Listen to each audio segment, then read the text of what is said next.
ಈಗ ನಮ್ಮ ಜನಪ್ರಿಯ ಶಾಸಕರಾಗಿರ್ತಕ್ಕಂಥ ಸನ್ಮಾನ್ಯ ವಿಜಯಾನಂದ ಎಸ್ ಕಾಶಪ್ಪನವರ ಸಾಹೇಬರು ಈ ವೇದಿಕೆ ಕುರಿತು ಮಾತಾಡಬೇಕಂತ ಹಾಗೂ ಎಲ್ಲ ನಮ್ಮ ಮಹಿಳಾ ಕಾಂಗ್ರೆಸ್ಸಿನ ಸದಸ್ಯರೇ ಹಾಗೂ ಹುಣಗುಂದ ಪುರಸಭೆಯ ಸದಸ್ಯರೇ ಹಾಗೂ ಈ ಒಂದು ಮುಖ್ಯವಾಗಿ ಕರೆದಂಥ ಒಂದು ಉದ್ದೇಶ ಇವತ್ತು ಸ್ಥಳೀಯ ಚುನಾವಣೆಗಳು ಮತ್ತೆ ನಮ್ಮ ಮುಂದೆ ಎದುರಾಗ್ತಾ ಇದ್ದಾವೆ. ಅದು ನಗರಸಭೆ ಇರ್ಬೋದು, ಪುರಸಭೆ ಇರ್ಬೋದು, ಪಟ್ಟಣ ಪಂಚಾಯತ್ ಇರ್ಬೋದು, ಗ್ರಾಮ ಪಂಚಾಯತ್ಗಳು ಮತ್ತು ಜಿಲ್ಲಾ ಪಂಚಾಯತ್, ತಾಲೂಕ್ ಪಂಚಾಯತ್ ಕೂಡ ಬಹುತೇಕ ದಿನಾಂಕ ನಿಗದಿ ಆಗಿಲ್ಲ. ಆದರೆ ನಮ್ಮ ಮುಂದೆ ಚುನಾವಣೆಗಳು ಬರ್ತಾವೆ ಅನ್ನೋದು ನಮಗೆ ಒಂದು ಎಚ್ಚರಿಕೆ ಗಂಟೆ ಕೂಡ ಬಂದಿದೆ. ಆ ಒಂದು ನಿಟ್ಟಿನಲ್ಲೇ ದೇಶದಲ್ಲಿ ಈಗಾಗಲೇ ಅನೇಕ ಸಮಸ್ಯೆಗಳನ್ನು ಕುರಿತು ಈಗಾಗಲೇ ನಮ್ಮ ಗದ್ದಲಗಿರಿಯವರು, ನಮ್ಮ ಶರಣಪ್ಪಣ್ಣ ಅಂಬೇಡ್ ಅವರು ಮಾತಾಡಿದ್ದಾರೆ. ಇವತ್ತು ನಾವು ಸ್ಥಳೀಯವಾಗಿ 2022ರಲ್ಲಿ 23ರ ಚುನಾವಣೆಗೆ ಹೋಗುವ ಪೂರ್ವದಲ್ಲಿ ಇಡೀ ಕರ್ನಾಟಕ ರಾಜ್ಯದಲ್ಲಿ ನಮ್ಮ ಕರ್ನಾಟಕ ಪ್ರದೇಶ ಕಾಂಗ್ರೆಸ್ ಸಮಿತಿಯ ಅಧ್ಯಕ್ಷರಾದಂಥ ಸನ್ಮಾನ್ಯ ಡಿ ಕೆ ಶಿವಕುಮಾರ್ ಅವರು ಮತ್ತು ನಮ್ಮ ಮುಖ್ಯಮಂತ್ರಿಗಳು, ನಮ್ಮ ಕಾಂಗ್ರೆಸ್ ಪಕ್ಷದ ಶಾಸಕಾಂಗ ಸಭೆಯ ನಾಯಕರು ಸನ್ಮಾನ್ಯ ಸಿದ್ದರಾಮಯ್ಯ ಸಾಹೇಬರು ಈಗಾಗಲೇ ನಮಗೆ ಸೂಚನೆಯನ್ನು ಕೊಟ್ಟಿದ್ದರು. ಮತದಾರ ಪಟ್ಟಿಯನ್ನು ಯಾವ ರೀತಿ ಪರಿಷ್ಕರಣೆ ಆಗುತ್ತೆ, ಯಾವ ರೀತಿ BLA 2 ಅಂತೇಳಿ ತಾವೇನು ಬೂದಿಗೆ ಒಬ್ಬೊಬ್ಬರು ನೇಮಕ ಆಗಿದೆ. ಇವೆಲ್ಲ ನಾನು ಹೇಳಿದೆ, BLA 2 ಇವತ್ತು BLA 1 ನಾನು, BLA 2 ನೀವು. ಅಂದ್ರೆ BLA 2 ಒಬ್ಬ ಬೂತ್ ಮಟ್ಟದ ಏಜೆಂಟು ಇವತ್ತು ಒಬ್ಬ MLA ಮಾಡಬಹುದು ಅನ್ನೋದಕ್ಕೆ ನಾನು ಅವತ್ತು ಕೂಡ ಹೇಳಿದ್ದೆ, BLA ಮೇಕ್ಸ್ MLA. ಆ BLA ನಾನು ದೇವರು ಮದುವೆಯನ್ನು ಕೊಟ್ಟಿದ್ದೆ. ನಿಜವಾದ ದೇವರು ಯಾರೋ ಹಣೆ ಬರ ಬರೆಯೋದಿಲ್ಲ, ನಾವು ಬರ್ಕೊಂಡಿವೆ ಅಂತೀವಿ. ಅದು ಲೋಕಾರೂಢಿ ಒಳಗೆ ಹಣೆ ಬರ ಬರ್ದಾರ, ಹಾಗೆ ಬರ್ದಾರ, ಹೀಗೆ ಬರ್ದಾರ, ಅಲ್ಲಿ ಗೆರಿ ಬಂದಾವ, ಇಲ್ಲಿ ಗೆರಿ ಬಂದಾವ ಅಂತೇಳಿ ಅವೆಲ್ಲ ಸುಳ್ಳು. ನಿಜವಾದ ಗೆರಿ ಯಾರು ಬರ್ದಾರ ಅಂದ್ರೆ ನಮ್ಮ BLAಗಳು ಬರ್ದಾರ, ನಮ್ಮ ತಾಲೂಕಿನ ನೀವು ಹಣೆ ಬರ ಬರ್ರಿ. ಆ ನಿಟ್ಟಿನಲ್ಲಿ ಇವತ್ತು ಬರುವಂತ ಚುನಾವಣೆಯ ಒಂದು ಹಣೆ ಬರನ್ನು ಕೂಡ ನಾವು ಬರೆಯಬೇಕು. ಯಾವಾಗ ಬರೆಯಕ್ಕೆ ಸಾಧ್ಯ? ನಮ್ಮ ಬೂತ್ ಮಟ್ಟದ ಇವತ್ತೇನು ಅಧ್ಯಕ್ಷರು ಅಂತೀವಿ ನಾವು, ಬೂತ್ ಮಟ್ಟದ ಅಧ್ಯಕ್ಷರು BLA 2 ನೀವು ಆ ಹಣೆ ಬರವನ್ನು ಬರೆಯುವಂತ ಶಕ್ತಿಯನ್ನು ಹೊಂದಿದ್ದೀರಿ. ಯಾಕಂದ್ರೆ ಮತದಾರ ಪಟ್ಟಿಯನ್ನು ಪರಿಷ್ಕರಣೆ ಮಾಡುವಂತ ಸಂದರ್ಭ ಇವತ್ತು ಎಷ್ಟೋ ಕೋಟಿ ಓಟು ಸೇರಿದ್ದು ಕೂಡ ಉದಾಹರಣೆ ಇದೆ. ಮೊನ್ನೆ ಎಲ್ಲೋ ಒಂದು ಕಡೆ ಮುರುಡಿ ಗ್ರಾಮದ್ದು ಒಂದು ಸುದ್ದಿ ಬಂತು. ಅದನ್ನೇನು ನಾವು ಚೋರಿ ಮಾಡಿಬಿಟ್ಟಿವಿ, ನಾವು ಓಟು ಕಳಮಲ ಹಾಕಿಸ್ಕೊಂಡ್ಬಿಟ್ಟಿವಿ ಅನ್ನೋ ವಿಚಾರ ಈ ವಿರೋಧ ಪಕ್ಷದವ್ರು ಮಾತಾಡಿದರು. ಅವಾಗ ವಿರೋಧ ಪಕ್ಷದವರಿಗೆ ನಾವು ಉತ್ತರ ಕೊಟ್ಟಿವಿ, ನೀವು ನೋಡಿರಿ 2025ರಲ್ಲಿ ಏನು 23ರಲ್ಲಿ ಆಗಿದ್ದಲ್ಲ, 25ರಲ್ಲಿ ಮತದಾರ ಪಟ್ಟಿ ಪರಿಷ್ಕರಣೆ ನಡೆದೈತಿ. ನಡೆದಂತ ಸಂದರ್ಭದಲ್ಲಿ ಅಲ್ಲಿ 18 ವರ್ಷ ಆಗ್ಲಾರ್ದವರು ಕೆಲವಷ್ಟು ಅರ್ಜಿ ಹಾಕಿದ್ದಾರೆ. ಅದರ ಪರಿಶೀಲನೆ ಮಾಡುವಂಥದ್ದು ಅಧಿಕಾರ BLO ಸರ್ಕಾರ ನೇಮಕ ಮಾಡಿದ ಒಬ್ಬ ಶಿಕ್ಷಕರು ಇರ್ತಾರೆ.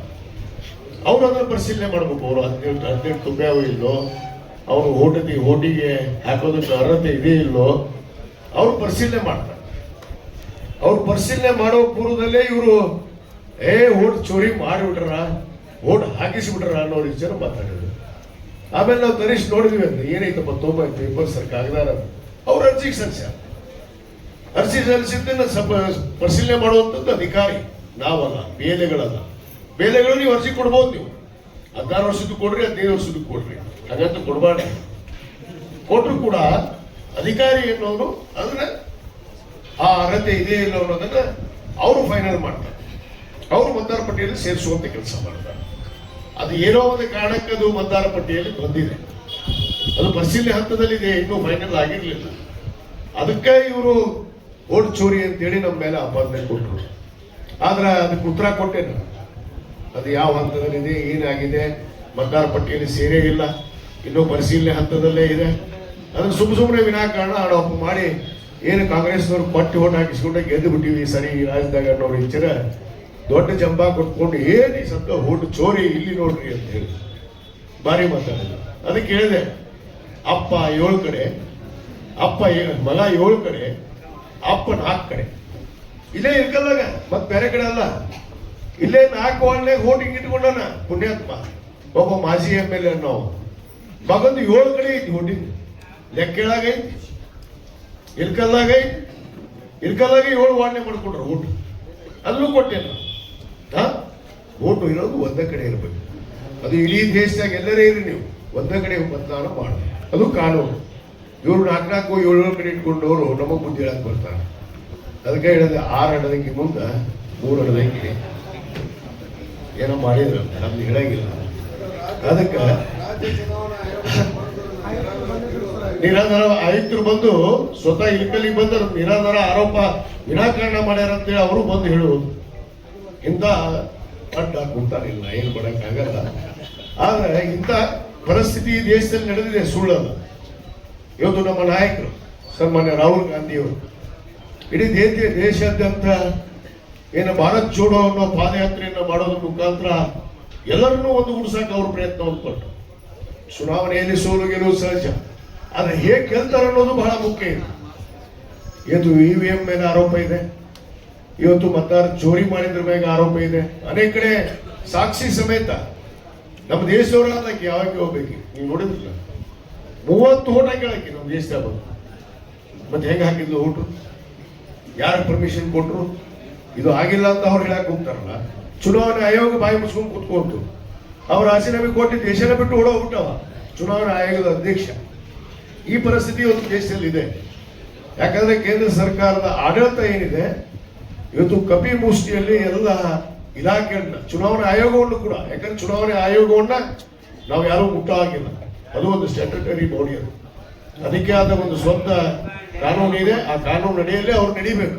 ಆದಾಗಿ ಕೂಡ ಇವತ್ತು ನಮ್ಮ ದೇಶದಲ್ಲಿ ಏನಾಗಿದೆ ಅಂದ್ರೆ ED, CBI, IT, ಈ ಚುನಾವಣೆ ಆಯೋಗ ಮತ್ತು ನ್ಯಾಯಾಂಗ ಕೂಡ ಇವತ್ತು ಈ ಭಾರತೀಯ ಜನತಾ ಪಕ್ಷದ ಕಪಿಮುಷ್ಟಿಯಲ್ಲಿ ಸಿಕ್ಕಂಗಾಗಿದೆ. ಎಲ್ಲ ಹಂತದಲ್ಲಿ ನಮ್ಮನ್ನ ಎದುರಿಸುವಂತ ಮಾಡ್ತಾರೆ. ಇವತ್ತು ನೋಡಿದ್ರಿ ರಾಜ್ಯದಾಗ ಎಲ್ಲೆಲ್ಲಿ ನಮ್ಮ ಶಾಸಕರ ಮನೆಯ ಮೇಲೆ ರೇಡ್ ಆದವು.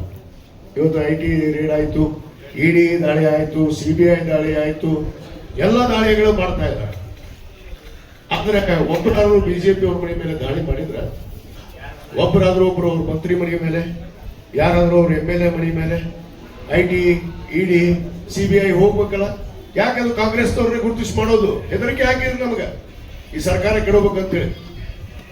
ನಮ್ಮ ಸರ್ಕಾರ ಇವತ್ತು ನಿಮ್ಮೆಲ್ಲರ ಬೆಂಬಲದಿಂದ 136 ಸೀಟ್ ನಿಚ್ಚಳ ಬಹುಮತದಿಂದ ಇವತ್ತು ನಾವು ಗೆದ್ದಿದ್ದೀವಿ. ನಾವು ಹಿಂಭಾಗದಿಂದ ಯಾವತ್ತು ಸರ್ಕಾರ ಮಾಡಕ್ ಹೋಗಿಲ್ಲ.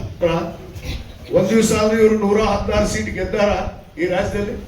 116 ಸೀಟ್ ಬೇಕು, 116 ಸೀಟ್ ಇವ್ರು ಗೆದ್ದಿದ್ದ ಇತಿಹಾಸ ತೋರಿಸ್ರಿ ಈ ರಾಜ್ಯದವರು.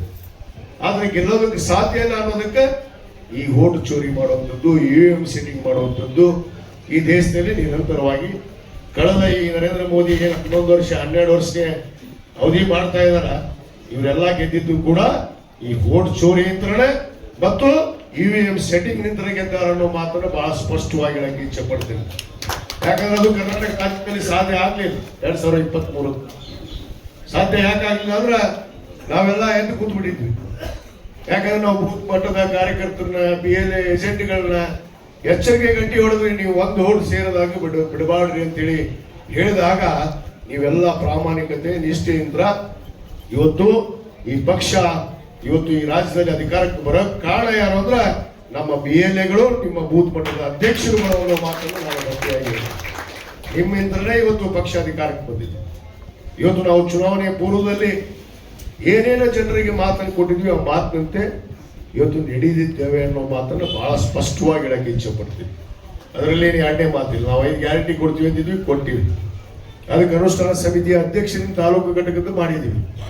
ಇವತ್ತು ಸಮರ್ಪಕವಾಗಿ ನಮ್ಮ ತಾಲೂಕಾ ಅನುಷ್ಠಾನ ಸಮಿತಿಯ ಅಧ್ಯಕ್ಷರು ಇವತ್ತು ನಮ್ಮ ಮಾತೇಶ್ ಹಣ್ಮಳ ಆಗಿರ್ಬೋದು, ಮುತ್ತರನ ಕಲ್ಗುಡಿ ಆಗಿರ್ಬೋದು, ಗ್ರಾಮ ಪಂಚಾಯತಿ ಮಟ್ಟದಲ್ಲಿ, ವಾರ್ಡ್ ಮಟ್ಟದಲ್ಲಿ ಸಭೆಗಳನ್ನು ಮಾಡಿ ಎಲ್ಲ ಫಲಾನುಭವಿಗಳಿಗೆ ಇವತ್ತು ಅದು ಅನುಕೂಲ ಆಗಿದೆಯೋ ತಲುಪಿದೆಯೋ ಅನ್ನೋದನ್ನು ಕೂಡ ಪರಿಶೀಲನೆಯನ್ನ ಮಾಡ್ತಾ ಇದ್ದೀವಿ. ಇವತ್ತು ನಮ್ಮ ತಾಲೂಕಿನಲ್ಲಿ ಬಹಳ ಜಿಲ್ಲೆಯಲ್ಲೇ ಹೆಮ್ಮೆ ಪಡಬೇಕು ನೀವು, 98% ಜನಕ್ಕೆ ಇವತ್ತು ನೇರವಾಗಿ ಇವತ್ತು ಈ ಪಂಚ ಗ್ಯಾರಂಟಿ ತಲುಪುವಂಥದ್ದು ಆಗಿದೆ ಅಂದ್ರೆ ಅದು ಹುಣಗುಂದ ತಾಲೂಕು ಒಂದೇ ಅನ್ನೋ ಮಾತನ್ನು ಬಹಳ ಹೆಮ್ಮೆ ಅಂತ ಹೇಳಕ್ಕೆ ಇಚ್ಛೆ ಪಡ್ತೀವಿ. ಯಾಕಂದ್ರೆ ಅಷ್ಟು ಪ್ರಾಮಾಣಿಕವಾಗಿ ನಾವು ಜನರಿಗೆ ಮುಟ್ಟಿಸುವಂತ ಕೆಲಸ. ಪಾಪ ಬಹಳಷ್ಟು ಜನ ಎಲ್ಲೋ ಹೆಣ್ಮಕ್ಳು ಗ್ರಾಮೀಣ ಮಟ್ಟದಲ್ಲಿ ಒಬ್ಬೊಬ್ಬರು ಇರ್ತಾರೆ, ಅನಾಥರು, ಅಂಥವ್ರಿಗೆ ಕೂಡ ಇವತ್ತು ನಾವು ಹುಡುಕಿ ಅವರಿಗೆ ಅವಕಾಶವನ್ನ ಕಲ್ಪಿಸುವಂತ ಕೆಲಸ ನಾವು ಮಾಡಿದ್ದೀವಿ ಅನ್ನೋ ಮಾತನ್ನು ಕೂಡ ನಾನು ಬಹಳ ಹೆಮ್ಮೆ ಹತ್ರ ಈ ಸಂದರ್ಭದಲ್ಲಿ ಹೇಳಿ, ಇವತ್ತು 5 ವರ್ಷಗಳ ಕಾಲ ಬಹುತೇಕ ನಾವು ಅಧಿಕಾರದಲ್ಲಿ ಇದ್ದೇ ಇರ್ತೀವಿ. ಇವತ್ತು 2.5 ವರ್ಷ ಮುಗಿದಿದೆ, ಇನ್ನು 2.5 ವರ್ಷ ಬಾಕಿ ಇದೆ. ನಾವು ಇನ್ನೇನು ಮಾತನ್ನು ಕೊಟ್ಟಿದ್ದೀವಿ, ಚುನಾವಣಾ ಪ್ರಣಾಳಿಕೆಯಲ್ಲಿ ಒಂದಲ್ಲ ಹಲವಾರು ಮಾತುಗಳನ್ನು ಕೊಟ್ಟಿದ್ದೀವಿ. ಅದರಂತೆ ನಾವು ಕೊಟ್ಟ ಮಾತಂತೆ ನಡೀತೀವಿ ಅನ್ನೋದು ವಿಶ್ವಾಸವನ್ನು ಕೂಡ ಇವತ್ತು ವ್ಯಕ್ತಪಡಿಸಿ, ಇವತ್ತು ಮತಕ್ಷೇತ್ರಕ್ಕೆ ಅಭಿವೃದ್ಧಿಗೆ ನಾನು ಪುಸ್ತಕ ಕೂಡ ಬಿಡುಗಡೆ ಮಾಡ್ತೀನಿ. ಬಹುತೇಕ 3 ವರ್ಷದ ಪುಸ್ತಕ ಬಿಡುಗಡೆ ಮಾಡ್ತೀನಿ ಈ ಸಾರಿ. ಇನ್ನು ಒಂದು 4 ತಿಂಗಳಲ್ಲಿ ಒಂದು ಪುಸ್ತಕ ಬಿಡುಗಡೆ ಮಾಡ್ತೀನಿ. ಇವ್ರು ಮಾತಾಡ್ತಾರಲ್ಲ, ಮತ್ತೆ ಇನ್ನು 5 ವರ್ಷದ ಬಿಡುಗಡೆ ಮಾಡಿದ್ದೆ ನಾನು. 5 ವರ್ಷದ್ದು ನಾನು ಓಪನ್ ಆಗಿ ಅವ್ರಿಗೆ ಚಾಲೆಂಜ್ ಮಾಡಿದೆ ನನಗೆ ವಿರೋಧ ಪಕ್ಷದವರಿಗೆ. ಇದ್ರಾಗ ಒಂದು ತಪ್ಪೈತೆ ಅಂತ ನೀವು ತಗೊಂಡು ನನ್ನ ಬಂದು ತೋರಿಸಿ, ನೀವು ಮುಖದ್ದಮೆ ಹೂಡ್ರಿ, ನನ್ನ ಮೇಲೆ ಕಂಪ್ಲೇಂಟ್ ಮಾಡ್ರಿ ಅಂತ ಹೇಳಿದ್ದೆ. ಒಂದು ಮಾಡೋ ತಾಕತ್ತ ಆಗ್ಲಿಲ್ಲ. ಅಷ್ಟು ಅನುದಾನ ತಂದಿದ್ವಿ, ನಾವು ಕೆಲಸವನ್ನು ಕೂಡ ಮಾಡಿದ್ವಿ. ಈ ಸಾರಿ ಕೂಡ ನಾನು 3 ವರ್ಷದ ಪುಸ್ತಕವನ್ನ ಇನ್ನು 4 ತಿಂಗಳಲ್ಲಿ ಬಿಡುಗಡೆ ಮಾಡ್ತೀನಿ. ಎಷ್ಟು ಮನಿ ತಂದ್ವಿ, ಎಷ್ಟು ರೋಡ್ ಮಾಡಿದ್ವಿ, ಎಷ್ಟು ಕುಡಿಯ ನೀರಿನ ಯೋಜನೆ ಮಾಡಿದೀವಿ, ಇಲಕಲ್ ಹುಡುಗರು ಸೇರಿ ಏನೇನು ಮಾಡಿದೀವಿ ಅನ್ನೋದು ಒಂದು ಪಟ್ಟಿನೇ ಐತಿ ನನ್ನ ಹತ್ರ. ಇಷ್ಟು ಉದ್ದ ಪಟ್ಟಿ ಐತಿ. ಅದ್ರ ಪುಸ್ತಕದಾಗ ಬಿಡುಗಡೆ ಮಾಡಿದಾಗ ಗೊತ್ತಾಗುತ್ತೆ, ನೀವು ಓದ್ರಿ ಎಷ್ಟು ಅನುದಾನ ನಮ್ಮ ಕ್ಷೇತ್ರಕ್ಕೆ ಬಂದೈತಿ. ಮತ್ತು ಅದ್ರ ಜೊತೆ ಗ್ಯಾರಂಟಿಗೆ ಬರುವಂತ ಅನುದಾನ 5 ಗ್ಯಾರಂಟಿಗಳಿಗೆ ಒಂದು ವರ್ಷಕ್ಕೆ 318 ಕೋಟಿ ರೂಪಾಯಿ ಹುನಗುಂದ ಮತಕ್ಷೇತ್ರಕ್ಕೆ ಅನುಷ್ಠಾನದಿಂದ ಬರ್ತೈತೆ ಅನ್ನೋ ಮಾತನ್ನು ಕೂಡ ಹೇಳಕ್ಕೆ ಇಚ್ಛೆಪಡ್ತೀನಿ. 318 ಕೋಟಿ ಇವತ್ತು ಒಂದು ಮತಕ್ಷೇತ್ರಕ್ಕೆ ಇಷ್ಟ ಅನುದಾನವನ್ನು ಇವತ್ತು ತರಲಾಗ್ತಾ ಇದೆ. ಆದ ಕಾರಣ ಇವತ್ತು ನಮ್ಮ ಮುಖ್ಯವಾಗಿ ನಮ್ಮ ಬೂತ್ ಮಟ್ಟದ PLAಗಳ ಬಗ್ಗೆ ಇವತ್ತೇನು ನಮ್ಮಲ್ಲಿ ಒಟ್ಟು 254 ಬೂತ್ ಇತ್ತು, ಈಗ 261 ಬೂತ್ ಆಗಿದಾವೆ. ಅದರಲ್ಲಿ ಹೊಸದಾಗಿ ಇಂದವಾರ, ಕಿರ್ಸೂರ, ಚಿಕ್ಕಬಾಗವಾಡಿಗೆ, ಚಿಕ್ಕೇರಿಕೆರೆ, ಹುನಗುಂದದಲ್ಲಿ ಒಂದಾಗಿದೆ ಮತ್ತು ಮೇದ್ನಾಪುರ, ಹಡಗಲಿ. ಅದರ ಹಡಗಲಿಗೆ 2 ಇದ್ವು, 2 ತೆಗೆದು ಒಂದು ಮೇದ್ನಾಪುರಕ್ಕೆ ಮಾಡಿದ್ದಾರೆ, ಒಂದು ಹಡಗಲಿಗೆ ಒಂದೇ ಬೂತ್ ಉಳಿಸಿದ್ದಾರೆ. ಅದರಂತೆ ಇಲಕಲ್ಲಲ್ಲಿ ಕೂಡ, ಇಲಕಲ್ಲಲ್ಲಿ ಹುನಗುಂದಲ್ಲಿ ಒಂದಲ್ಲ, ಹುನಗುಂದು ಯಾವುದಿದು ವಿವೇಕಾನಂದ, ಇಲಕಲ್ಲು ವಿವೇಕಾನಂದ 150 ಬೂತ್ ನಂಬರ್ 150 ಒಂದು ಹೆಚ್ಚಾಗಿದೆ. ಆಮೇಲೆ ಹಿರೇಕೊಡಲಿ ತಾಂಡಾದಲ್ಲಿ ಒಂದು ಬೂತ್ ಆಗಿದೆ. ಹಿರೇಕೊಡಲಿ ತಾಂಡಾಕ್ಕೆ ಇದ್ದಿದ್ದಿಲ್ಲ ಬೂತ್, ಇದ್ದಿದ್ದಿಲ್ಲ. ಹಿರೇಕೊಡಲಿ ತಾಂಡಾಕ್ಕೆ ಒಂದು ಬೂತ್ ಆಗಿದೆ. ಈ ರೀತಿ ಹುನಗುಂದ ತಾಲೂಕಿಗೆ 102 ಬೂತು, ಇಲಕಲ್ ತಾಲೂಕಿಗೆ 159 ಬೂತ್. ಈಗ ನೀವು ಯಾರ್ಯಾರು PLAಗಳಿದ್ರೆ ನಿಮಗೆಲ್ಲ ಚೇಂಜ್ ಆಗ್ತವೆ, ಬೂತ್ ನಂಬರ್ ಚೇಂಜ್ ಆಗ್ತವೆ, ವೇರಿಯೇಷನ್ ಆಗೈತಿ. ಈಗ 261ಕ್ಕೆ ಹೊಂದಾಣಿಕೆ ಆಗಬೇಕು. ಬಹುತೇಕ ನಮ್ಮ ಸುಮಾರು 200 ಜನ ನಮ್ಮ ಆಗಲೇ PLAಗಳು ಬಂದಿದ್ದೀರಿ ಅಂತೂ ನಮಗೊಂದು ಮಾಹಿತಿ ಕೂಡ ಇದೆ. ಇನ್ನೂ 60 ಜನ ವಿತ್ ಫೋಟೋ. ನೀವೆಲ್ಲರೂ ಒಂದು ಫಾರ್ಮ್ಯಾಟ್ ಇದೆ, ಇದೇ ಫಾರ್ಮ್ಯಾಟ್. ಈ ಫಾರ್ಮ್ಯಾಟ್ ಅಲ್ಲಿ ತಮ್ಮ ಫೋಟೋ ಹಚ್ಚಬೇಕು. ಇದು ಚುನಾವಣೆ ಆಯೋಗಕ್ಕೆ ಹೋಗುತ್ತೆ. ನೀವು ಅಧಿಕೃತ PLA ಅಂತ ನೇಮಕಾತ ಆಗ್ತೀರಿ. ಅದಕ್ಕೆ ಇದನ್ನ ಬದಲಾವಣೆ ಮಾಡುವಂಥದ್ದಾಗಿರ್ಬೋದು ಬೂತ್ PLAಗಳನ್ನ. ಮತ್ತು ಯಾವ್ದಾದ್ರು ಚೇಂಜ್ ಮಾಡೋದಿದ್ರೆ ತಾವು ಹೇಳ್ಬೋದು, ಆ ಬೂತ್ನಾಗ ನಿಮ್ಮ ಬೂತ್ ಏಜೆಂಟ್ ಸರಿ ಇದಾನೆ ಇಲ್ಲೋ ಅನ್ನೋದು ನೀವು ಹಿರಿಯರು ಹೇಳಬೇಕು, ಕಾರ್ಯಕರ್ತರು ಹೇಳಬೇಕು. ಅವ್ರು ಬದಲಾವಣೆ ಮಾಡಿದ್ರೆ ಮಾಡ್ತೀವಿ, ನಿಮ್ಮ ಊರ್ದು. ಇಲ್ಲಪ್ಪ ಅವ್ರನ್ನ ಮುಂದುವರಿಸ್ರಿ ಅಂದ್ರೆ ಅವ್ರನ್ನ ಮುಂದುವರಿಸುವಂತ ಕೆಲಸ ಮಾಡ್ತೀವಿ.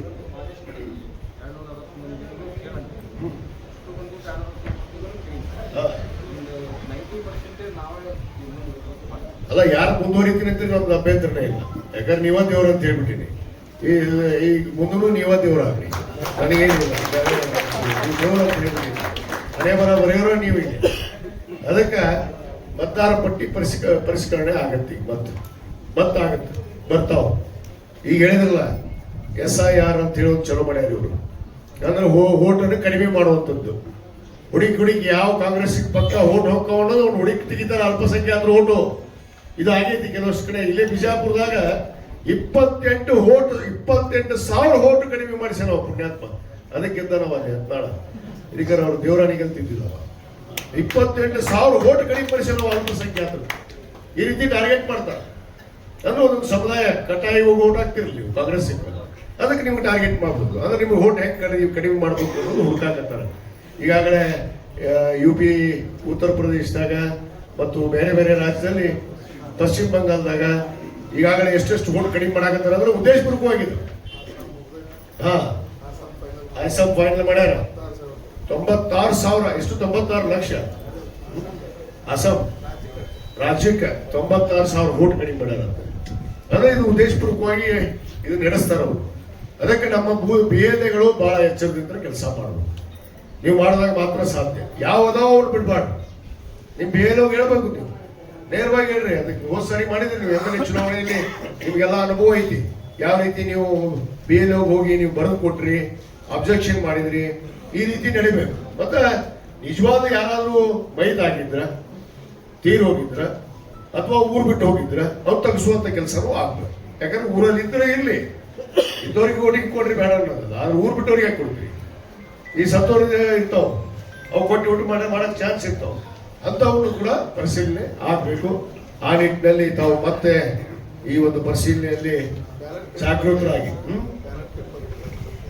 ಮತ್ತು ವಿಶೇಷವಾಗಿ ನಮ್ಮ ಮುಖ್ಯಮಂತ್ರಿಗಳು, ನಮ್ಮ ಉಪಮುಖ್ಯಮಂತ್ರಿಗಳು, ಚುನಾವಣೆ ಆಯೋಗ ಇವತ್ತು ನಮ್ಮ ರಾಜ್ಯದಲ್ಲಿ ನಾವು ನಿಷೇಧ ಮಾಡಿದ್ವಿ. ಏನು EVM ನಿಷೇಧ ಮಾಡಿದ್ವಿ. ಈಗ ನಾವು ಬ್ಯಾಲೆಟ್ ಪೇಪರ್ ಬರ್ತಾವೆ. ಮುಂದಿನ ಬರುವ ಚುನಾವಣೆ ಎಲ್ಲರಿಗೂ ಬ್ಯಾಲೆಟ್ ಪೇಪರ್ ಮೊದಲು ಹೆಂಗಿರ್ತಲ್ಲ, ಸಿಕ್ಕಾ ತಗೊಂಡು ಒತ್ತದು ಅಂತ ಈ ಟುಯಿ ಅನ್ನೋದಿಲ್ಲ. ಈಗ ಟುಯಿ ಅಂದ್ರೆ ಅಲ್ಲಿ ಮೋದಿ ಟೊಯ್ ಅಂತಿದ್ದ. ಈಗ ನೀವು ಒತ್ತಿದ್ರೆ ಸಾಕ, ಅಲ್ಲ ಬಟನ್ ಒತ್ತಿದ್ರೆ ಹಾಗೆ.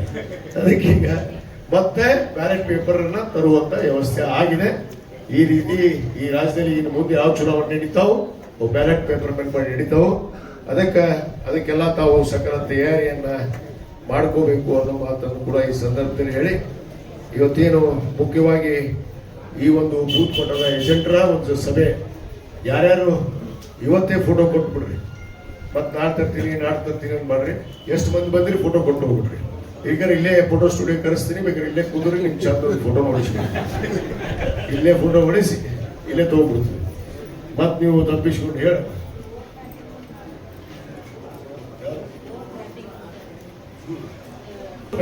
ಮ್ಯಾಚಿಂಗ್, ಅದು ಕ್ರಾಸ್ ಚೆಕಿಂಗ್ ಅಂತಾರ, ವೋಟ್ ಮ್ಯಾಚಿಂಗ್, ಅದು ಮ್ಯಾಪಿಂಗ್ ಹೆಸರು ಮ್ಯಾಪಿಂಗ್ ಇಟ್ಟಾರ. ಅಂದ್ರೆ ಪರಿಷ್ಕರಣೆ ಹಿಂದಿತ್ತು ಇಲ್ಲ ಅನ್ನೋದನ್ನ.